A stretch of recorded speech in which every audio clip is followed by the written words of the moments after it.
ज्योतिर्मयेशलाख्या चक्षुर्मिलितं येन तस्मै श्रीगुरुवे नमः। श्रीचैतन्यमनोभीष्टं स्थापितं येन भूतले स्वयं रूप कदा मह्यं ददाति स्वपदान्तिकं। वन्देऽहं श्रीगुरो श्रीयुक्तकमलं श्रीगुरुवैष्णवांचं श्रीरूपं साग्रजातं सहगण रघुनाथान्वितं तं सजीवं साद्वैतं सावधूतं परिजनसहितं कृष्ण चैतन्यदेवं श्री राधा कृष्ण पादान् सहगण ललिता श्री विशाखान्वितां च। हे कृष्ण करुणा सिंधु दीनबन्धो जगत्पते गोपेश गोपिका कांत राधा कांत नमस्ते। तप्त कांचन गौरांगी श्री राधे वृंदावनेश्वरी वृषभानुसुते देवी प्रणमामि हरिप्रिये। वाञ्छाकल्पतरुभ्यश्च कृपा सिन्धुभ्यैव च पतितानां पावनेभ्यो वैष्णवेभ्यो नमो नमः। जय श्री कृष्ण चैतन्य प्रभु नित्यानंद श्री अद्वैत गदाधर श्रीवासादि गौर भक्तवृंद। हरे कृष्णा कृष्णा कृष्णा हरे हरे, हरे राम राम राम हरे। ओम नमो भगवते वासुदेवाय। ओम नमो भगवते वासुदेवाय। ओम नमो भगवते वासुदेवाय। ओम नमो भगवते वासुदेवाय। ओम नमो भगवते वासुदेवाय। ओम नमो भगवते वासुदेवाय। नारायणं नमस्कृत्य नरं चैव नरोत्तमं देवीं सरस्वतीं व्यास ततो जयमुदीरये। नष्प्रायेषु अभद्रेषु नित्यं भागवत सेवया भगवती उत्तम श्लोके भक्तिर्भक्ति नैष्ठिकी। श्रीमद् भागवतम की ग्रंथ श्रीमद् भागवतम स्कंद 4 अध्याय 8 में से हम पढ़ रहे हैं। तो प्रसंग चल रहा था ध्रुव महाराज का ग्रह त्याग और वन गमन अध्याय का नाम है। तो हम लोग चर्चा कर रहे थे कि ध्रुव महाराज को उनकी सुदेवी माँ सुनीति ने जो क्या बोला कि अगर तुम्हें पिता की गोद में बैठना है तो मेरी गोद से जन्म लेना पड़ेगा। पिता का सिंहासन चाहिए तो मेरी गोद से जन्म लेना पड़ेगा। तो ऐसा कहने से ध्रुव महाराज दुखी हो जाते हैं और अपनी माँ सुनीति के पास जाते हैं। तो उनकी माँ उनको ये एडवाइस करती है, सुनीति भी यही कहती है कि ये अगर तुम्हें चाहिए तो जाकर के पहले भगवान का भजन करो। तो उनकी माँ ने भी यही बोला कि हाँ, तुम्हारी माँ ने सही तुम्हें सलाह दी है कि जाकर के भगवान का भजन करो। तो ध्रुव महाराज अब निकल पड़ते हैं भजन करने के लिए और वहाँ पर उनकी भेंट नारद जी से होती है। तो नारद जी उनको कई तरीके से समझाते भी हैं कि तुम अभी बालक हो, तुम्हारी अभी उम्र नहीं है ये सब करने की। तो लेकिन ध्रुव महाराज नहीं समझते हैं और कई तरीके से नारद जी उनको समझा रहे हैं। हमने पिछले श्लोकों में पढ़ा कि नारद जी कह रहे हैं कि तुम्हें इसके लिए प्रयत्न नहीं करना चाहिए, इसमें तुम्हें सफलता नहीं मिलेगी। अच्छा होगा कि तुम घर वापस लौट जाओ। तो और साथ में व्यवहार के बारे में भी बता रहे हैं और मनुष्य जीवन के बारे में बता रहे हैं कि मनुष्य को चाहिए कि जीवन की किसी भी अवस्था में चाहे सुख हो या दुख, जो दैवी इच्छा द्वारा प्रदत्त है उससे संतुष्ट रहें। कि मनुष्य को क्या चाहिए कि चाहे कुछ भी हो, चाहे सुख हो या दुख हो, जो भगवान ने हमें दिया है, सुख दिया है तो सुख में संतुष्ट रहना चाहिए, दुख दिया है तो दुख में संतुष्ट रहना चाहिए। तो ये नारद जी ध्रुव महाराज को समझा रहे हैं और फिर व्यवहार के बारे में, क्योंकि उनकी माँ के व्यवहार की वजह से वो अपना घर छोड़ करके निकले थे, इसलिए नारद जी उनको व्यवहार के बारे में समझा रहे हैं कि प्रत्येक मनुष्य को इस तरह व्यवहार करना चाहिए कि यदि वे अपने से अधिक योग्य व्यक्ति से मिले तो उसे बहुत हर्षित होना चाहिए, अपने से कम योग्य व्यक्ति से मिले तो उसे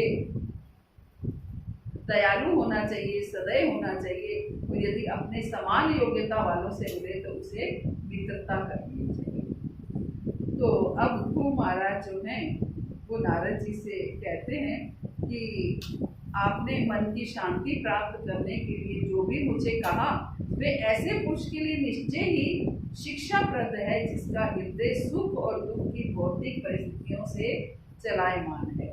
लेकिन जहाँ तक मेरा संबंध है मैं तो अविद्या से प्रसन्न हूँ और इस प्रकार का दर्शन मेरे हृदय को स्पर्श नहीं कर सकता कि मेरे अंदर तो अज्ञानता है, मैं तो अविद्या है, तो मैं तो उससे पीड़ित हूँ। तो आप अगर मुझे ऐसे समझाएंगे कि हाँ कि आप को ऐसा नहीं सोचना चाहिए या आप या बालक को वापस लौट जाओ, तो मुझे ये बातें समझ में नहीं आने वाली। जब तक कि मैं प्रैक्टिकली ये करके देख नहीं लूँगा तब तक मुझे ये बातें समझ में नहीं आएंगी, क्योंकि मैं अज्ञान से अविद्या से पीड़ित हूँ। इसलिए इस तरह का दर्शन, ये दर्शन शास्त्र जो है ये मुझे समझ में नहीं आएगा।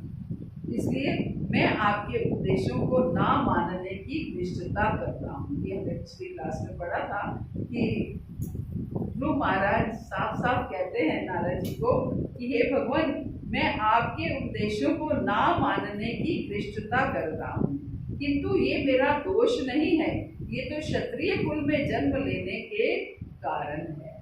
एक क्षत्रिय क्या होते हैं? क्षत्रिय डोमिनेटिंग होते हैं, एक निडर स्वभाव के होते हैं। तो उधर से क्या कह रहे हैं? हे भगवान, नारद जी को भगवान के साथ, भगवान के तुल्य मान रहे हैं, क्योंकि नारद जी भगवान के भक्त हैं और एक भक्त जिनमें भगवान के समान गुण होते हैं उनको हम भगवान के साथ की तरह ही संबोधित करते हैं। जैसे भगवान शिव को हम शिव भगवान कह देते हैं, गुरु अपने गुरु को भी भगवान के तुल्य मानते हैं, क्योंकि जिनमें भगवान के तुल्य गुण होते हैं उनको हम भगवान कह देते हैं। तो ऐसे ही नारद जी को क्या कह रहे हैं? भगवान कह रहे हैं। तो उधर से भगवान कह रहे हैं कि मैं आपके उपदेशों को ना मानने की धृष्टता करता हूँ। आप कह तो सब कुछ ठीक रहे हैं, आप मुझे समझा रहे हैं, लेकिन ये मुझे समझ में नहीं आ रहा, ये मैं नहीं मान सकता, किंतु ये मेरा दोष नहीं है, क्योंकि मैं एक क्षत्रिय हूँ, क्षत्रिय कुल में मैंने जन्म लिया है और क्षत्रिय कुल में जन्म लेने के कारण ही मेरी माता सुरुचि ने मेरे हृदय को कटु वचनों से शत विक्षत कर दिया है। मेरी माता ने जो मुझे कड़वे वचन बोले उससे मेरा हृदय जो है वो छलनी हो गया है, शत विक्षत हो गया है। इसलिए आपकी ये महत्वपूर्ण शिक्षा मेरे हृदय में टिक नहीं रही है। तो इससे क्या समझ में आती है कि जब हमारे हृदय पे कोई पीड़ा आती है, कोई बात लग जाती है, उस समय हम अज्ञान में अपने आप पहुंच जाते हैं। हमें ये समझ ही नहीं आता कि उस समय कि क्या रखा है इन बातों में। ये छोटी छोटी बातों की वजह से हम अपने चेतना को दूषित क्यों कर रहे हैं।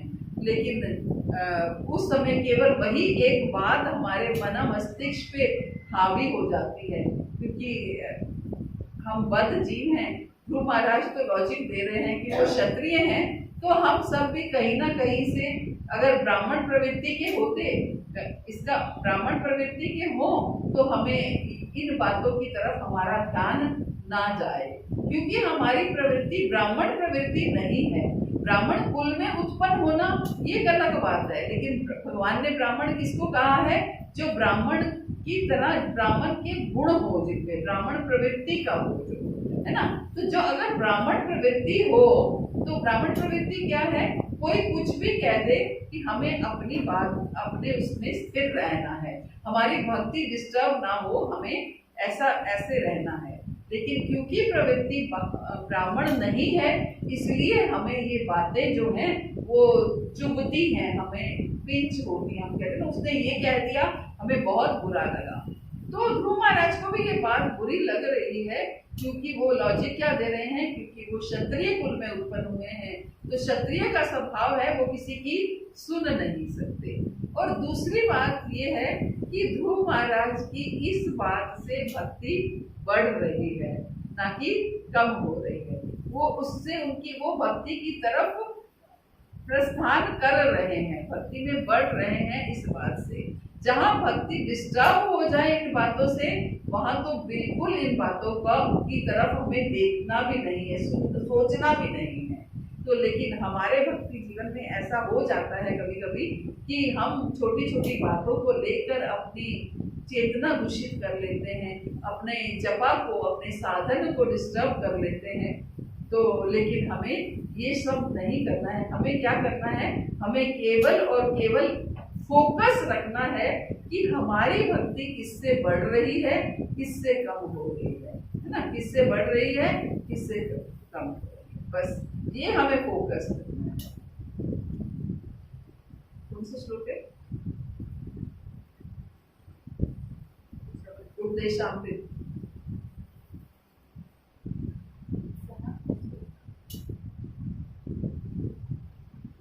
हाँ, कह सकते हो उसको भी। उपदेशामृत के पहले दोनों श्लोकों में यही बताया गया है।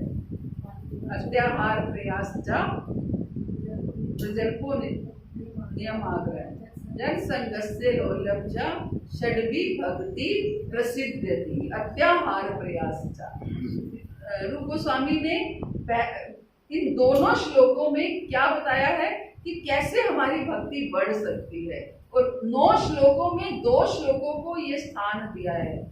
10 श्लोकों में, 10 है ना, 10 श्लोकों में 2 श्लोकों को ये स्थान दिया है कि कैसे भक्ति बढ़ सकती है और कैसे भक्ति कम होती है।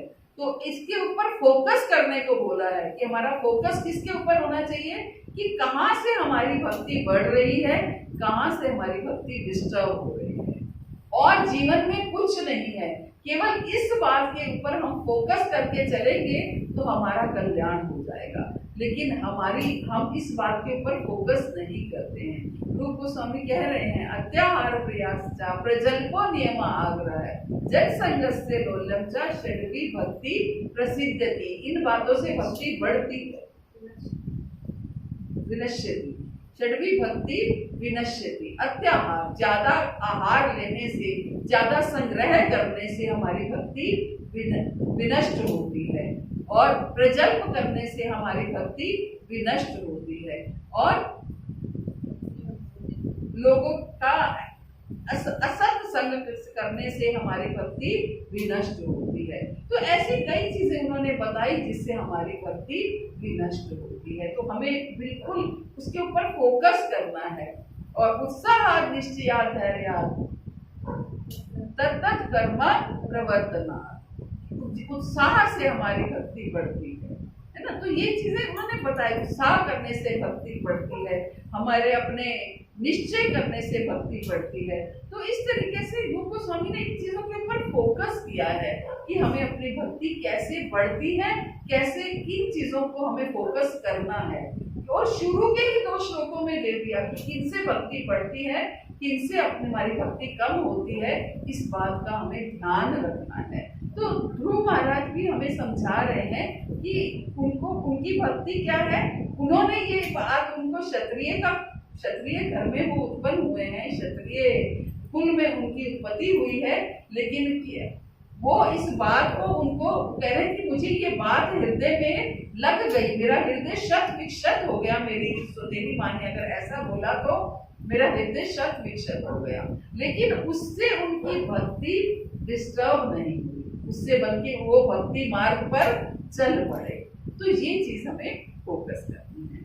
आगे ध्रुव महाराज कहते हैं, हे विद्वान ब्राह्मण, मैं ऐसा पद ग्रहण करना चाहता हूँ जिसे अभी तक तीनों लोकों में किसी ने भी, यहाँ तक कि मेरे पिता तथा पितामहों ने भी ग्रहण ना किया हो। अब उन्होंने अपनी इच्छा बताई है नारद जी से। क्या इच्छा बताई है? कि मैं ऐसा पद ग्रहण करना चाहता हूँ जिसे अभी तक तीनों लोकों में किसी ने भी, यहाँ तक कि मेरे पिता और पितामहों ने भी ग्रहण ना किया हो। ऐसा मैं पद ग्रहण करना चाहता हूँ। यदि आप अनुग्रहित कर सके तो कृपा करके मुझे ऐसे सत्य मार्ग की सलाह दें जिसे अपना करके मैं अपने जीवन के लक्ष्य को प्राप्त कर सकूं। कि मैं एक ऐसा मार्ग चाहता हूँ, ऐसा पद चाहता हूँ, मैं ऐसा पद ग्रहण करना चाहता हूँ जिसे अभी तक तीनों लोगों में किसी ने भी, यहाँ तक कि मेरे पिता ने भी प्राप्त ना किया हो, पितामहों ने भी प्राप्त ना किया हो। कौन थे ध्रुव महाराज के पिता? उदानपाद। उदानपाद के पिता स्वयंभू मनु, है ना, स्वयंभू मनु। और स्वयंभू मनु के पिता ब्रह्मा जी। तभी उन्होंने क्या बोला? पितामहों ने भी ना प्राप्त किया हो। उनके पिता उदानपाद, उदानपाद के पिता स्वयंभू मनु, स्वयंभू मनु के पुत्र थे ब्रह्मा जी के पुत्र थे। यानी कि उन्होंने ब्रह्मा जी को भी चैलेंज किया कि मुझे ऐसा पद चाहिए, मुझे ऐसा स्थान चाहिए जो ब्रह्मा जी के स्थान से भी ऊपर हो। उन्होंने क्या बोला? कि मैं ऐसा स्थान प्राप्त करना चाहता हूँ जो अब तक ना तो मेरे पिता ने प्राप्त किया हो, ना मेरे पितामहों ने प्राप्त किया हो। जो अभी तक मेरे कुल में मेरे दादा परदादा जो भी रहे, उन्होंने भी प्राप्त ना किया हो।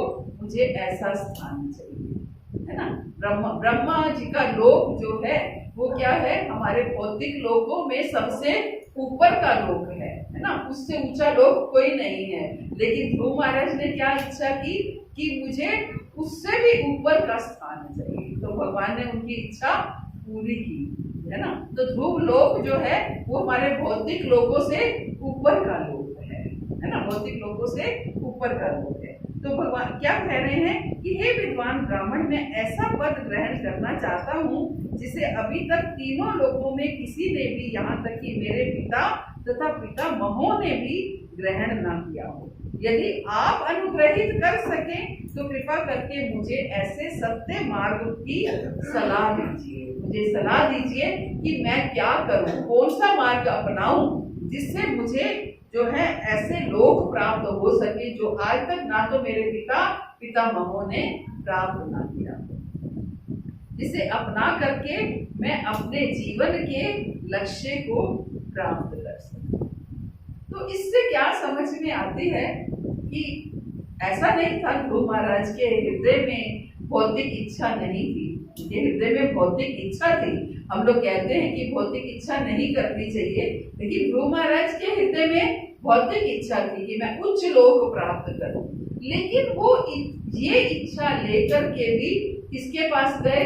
भगवान के पास गए, देवी देवताओं के पास नहीं गए। तो कंसेप्ट ये है कि ऐसा नहीं है कि हमें भौतिक इच्छा नहीं हमारे हृदय में उत्पन्न हो सकती।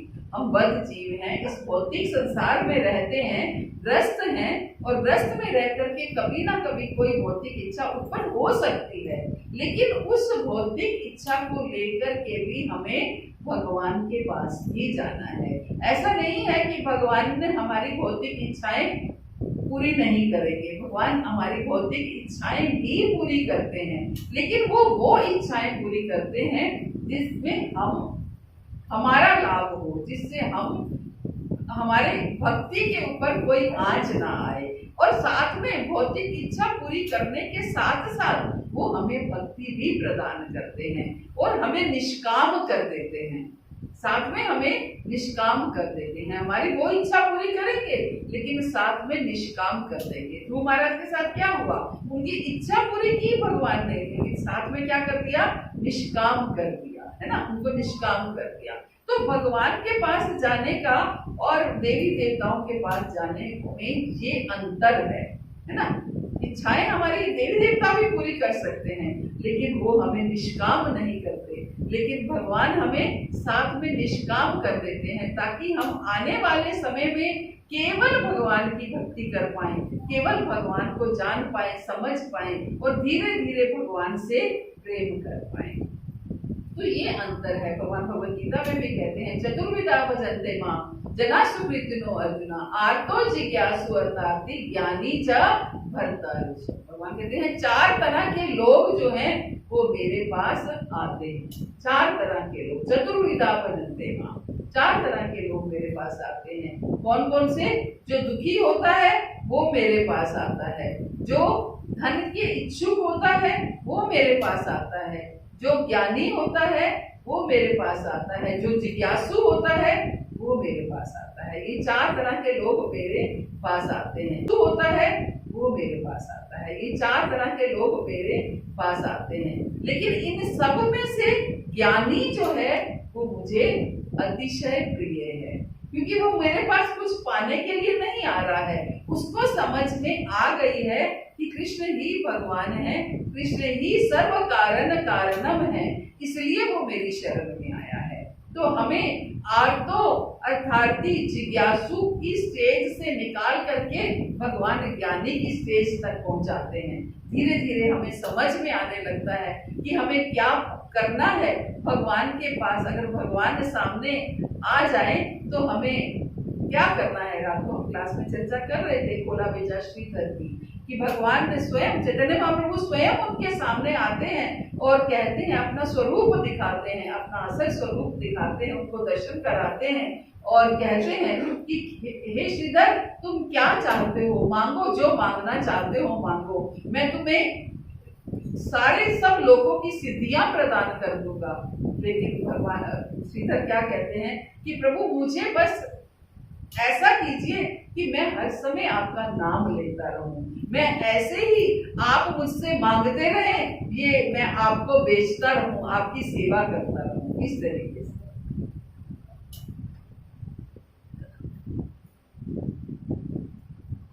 तो इस तरीके से जो शुद्ध भक्त हैं वो भगवान के कहने पर भी भगवान से कुछ मांगते नहीं है, है ना।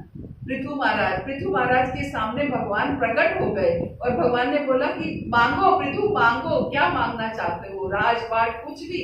राजा थे लेकिन क्या मांग रहे हैं कि हे प्रभु मुझे 10,000 कान दीजिए, मुझे 10,000 कान दीजिए। उन कानों से मैं, इन 2 कानों से मेरी आपकी कथाओं को सुनने में प्रतीति नहीं होती, मतलब संतुष्टि नहीं होती। मैं 10,000 कानों से आपके बारे में सुनना चाहता हूँ। तो इस तरीके से जो शुद्ध भक्त होते हैं वो भगवान कहते हैं उनको कि मुझसे मांगो, लेकिन वो मांगना नहीं चाहते क्योंकि वो ज्ञानी हो चुके हैं। भगवान तभी कहते हैं इन सब में सबसे जो मुझे प्रिय है वो ज्ञानी भक्त है। आते मेरे पास सब हैं, मैं सबको स्वीकार करता हूँ, लेकिन और सबकी इच्छाएं पूरी करता हूँ, लेकिन धीरे धीरे धीरे धीरे मैं उनको ज्ञानी की स्टेज तक पहुंचा देता हूँ।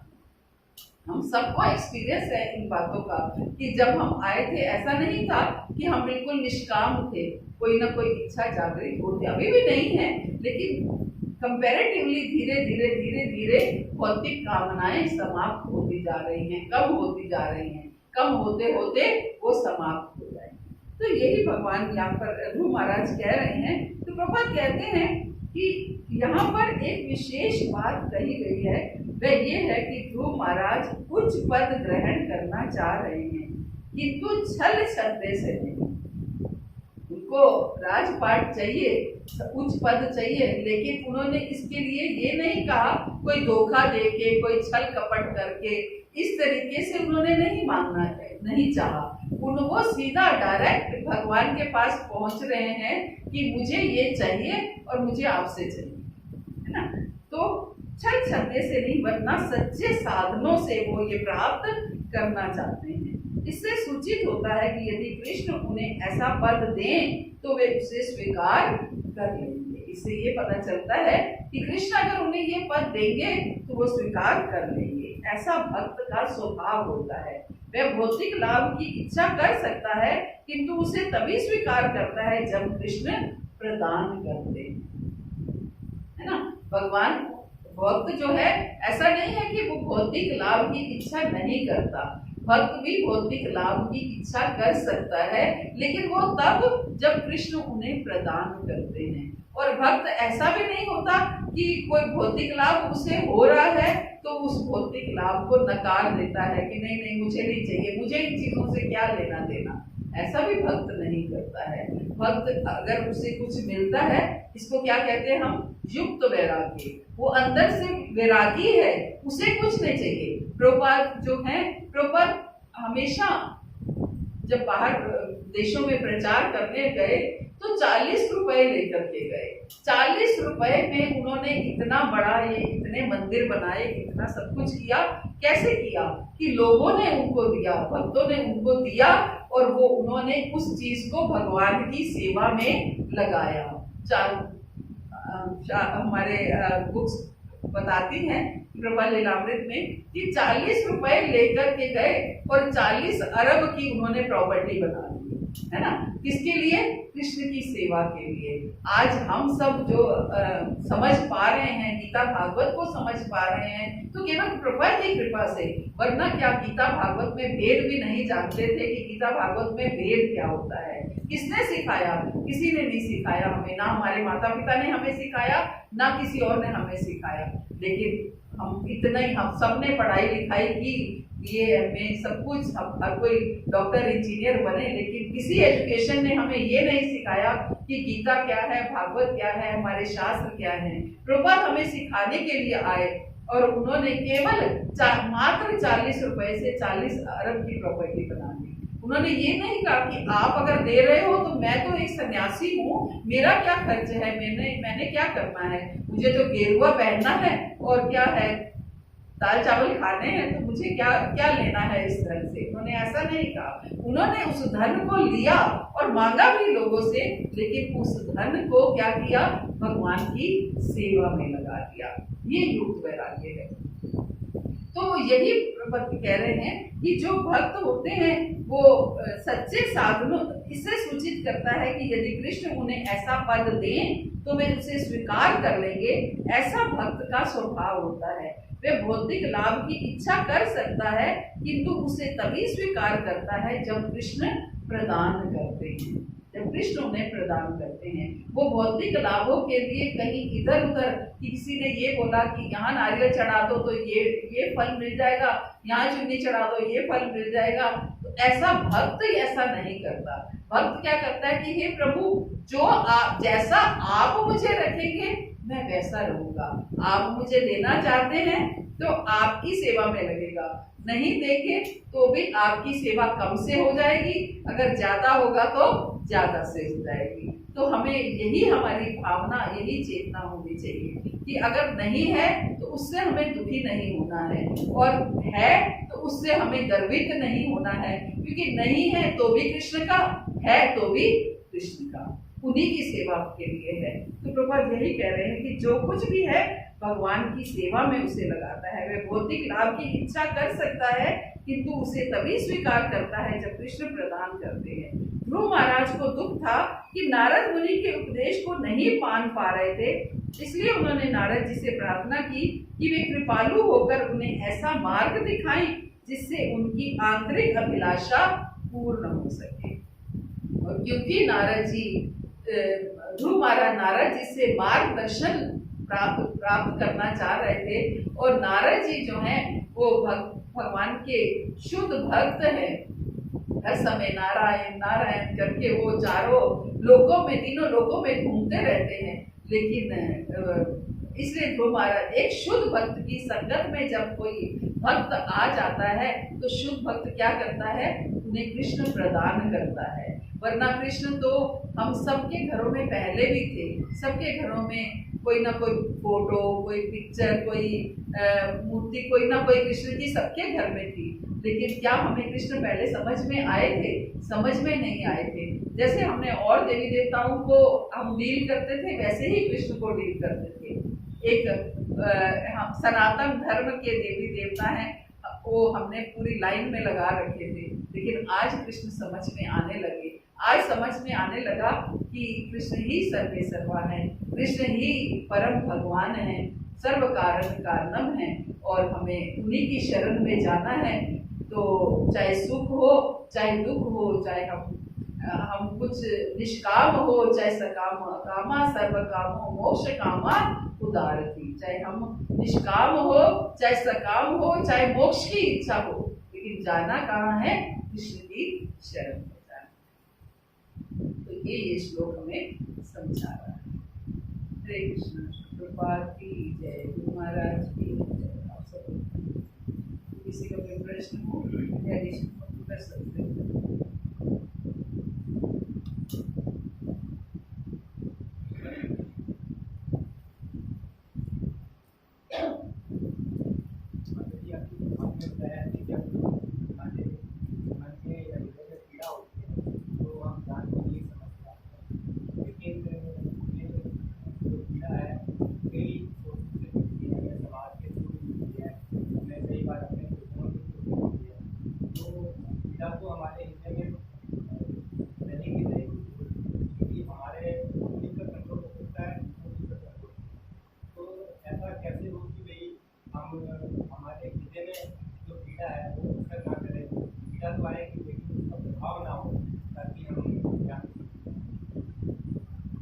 सुंदर प्रश्न है प्रभु जी का कि पीड़ाएं तो हमें मिलती हैं, कभी कभी समाज से मिलती हैं, कभी कभी अपने परिवार से मिलती हैं, कभी अपने ही पीड़ा, तीन ताप, त्रिताप, आदि भौतिक, आदि दैविक, आध्यात्मिक, ये तीन ताप हैं कि कभी आदि भौतिक क्या है?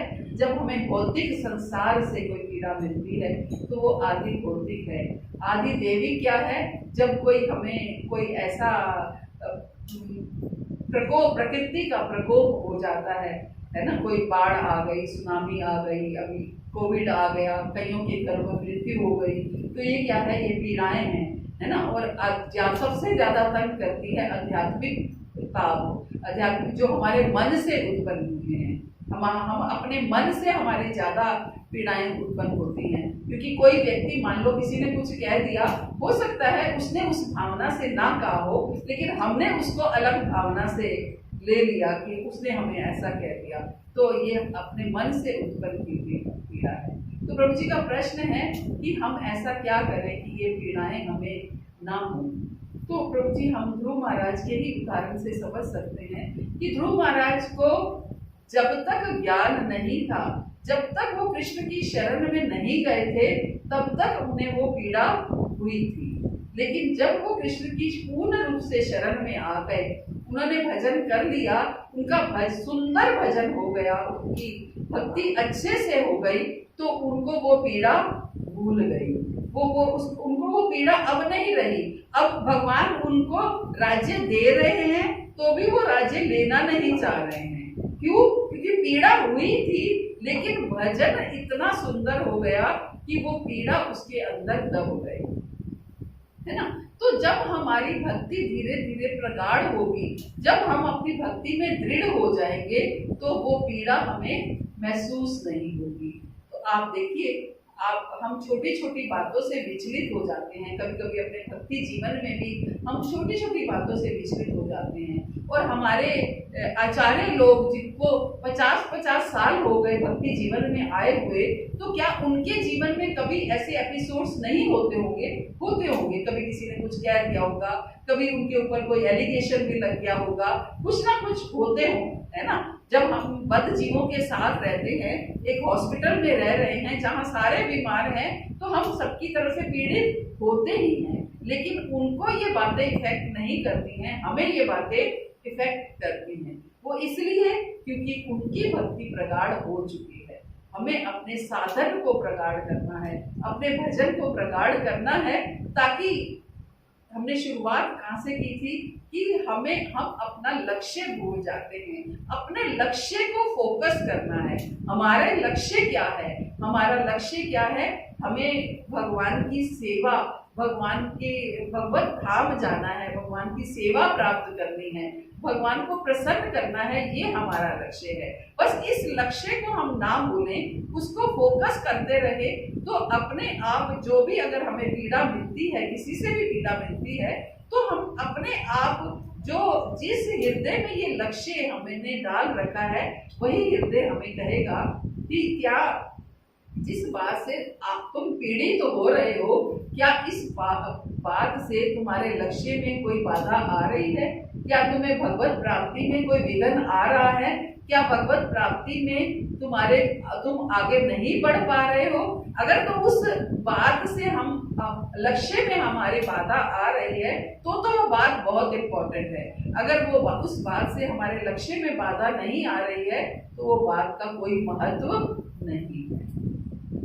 मैं समझा पाई प्रभु जी आपको कि अगर कोई भी अब निर्भर करता है, मान लीजिए हमारी भक्ति में ही अड़चन आ रही है, हमें कोई भक्ति करने से रोक रहा है ना, हम कर नहीं पा रहे हैं, तो वो बात फिर भी महत्वपूर्ण कही जा सकती है। उसके लिए हम अपने आचार्यों से, अपने सीनियर से सलाह मशवरा कर सकते हैं कि अब हम क्या करें, अब हम यहाँ फंस गए। लेकिन जहाँ हमारी भक्ति में बाधा नहीं आ रही है, भक्ति हमारी सुचारू रूप से चल रही है, तो वो बात हमें कभी भी डिस्टर्ब नहीं करनी चाहिए। अगर हम अपने फोकस को ध्यान रखेंगे कि हमारा फोकस क्या है, कि हमें कृष्ण को प्रसन्न करना है, भगवान को प्रसन्न करना, भगवत प्राप्ति करना, भगवान का प्रेम प्राप्त करना, ये हमारा लक्ष्य है। और ये जो अड़चन आई है, ये जो बात हुई है, ये बात हमें, ये जो पीड़ा हमें मिली है, इस पीड़ा से मान लीजिए किसी के घर में अपने निज जनों की मृत्यु हो जाती है, वो उनका साथ छोड़कर चले जाते हैं, तो मन दुखी होता है। ऐसा नहीं है, मन दुखी क्यों नहीं होता, मन जरूर दुखी होता है। तो क्या इससे हमारे भक्ति मार्ग पर विघ्न पड़ता है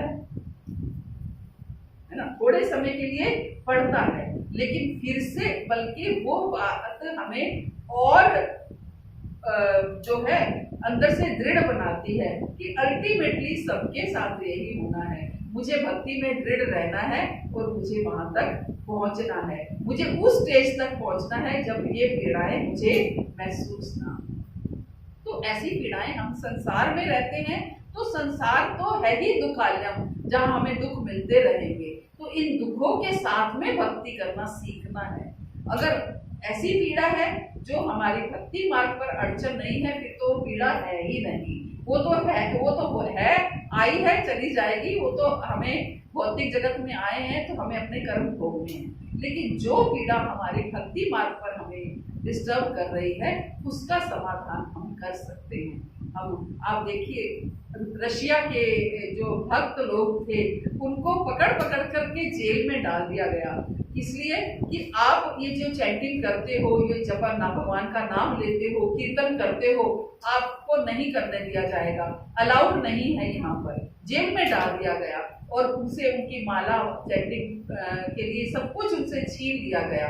उन्हें खाने के लिए ब्रेड दी जाती थी, जैसे वो तो ब्रेड को भिगो के उसको गोलियां बना के सुखाते थे और फिर उससे अपनी उन्होंने माला बनाई। उस ब्रेड की गोलियों से उन्होंने अपनी माला बनाई और अपनी चैंटिंग शुरू कर दी। खाना पीना छोड़ दिया, कब तक भूखा रखेंगे, है ना, कब तक भूखा रखेंगे। तो और उस ब्रेड की गोलियों से अपनी माला, अड़चन आई भक्ति में, लेकिन फोकस किसको किया, भक्ति को, है ना। तो जो भक्त होते हैं उनको बस फोकस अपनी भक्ति पे करना है, अपनी साधन पे करना है, हमारा साधन डिस्टर्ब ना हो। तो उसके लिए कोई भी ऐसी समस्या आ जाती है, पीड़ा आती है जीवन में, लेकिन वो कितनी महत्वपूर्ण है ये हमें देखना है। क्या हमारे भक्ति मार्ग में अड़चन डाल रही है? उससे अगर डाल रही है तो थोड़ा उसके बारे में सोचा जा सकता है, नहीं तो छोटी मोटी बातों को तो हम इग्नोर करके चलना पड़ेगा। बहुत से कई माताएं हैं खासतौर से ऐसी होती हैं जिनको घर में अलाउ नहीं किया जाता है भक्ति करने के लिए। शुरू में छिप के करती हैं, माला को भी शॉल में चुन्नी में छिपा के करती हैं, लेकिन धीरे धीरे क्या होता है, धीरे धीरे भगवान जब दृढ़ता देखते हैं तो अपने आप रास्ते खोलते चले जाते हैं, सब रास्ते खुल जाते हैं। हमारी एक बार दृढ़ता होनी चाहिए।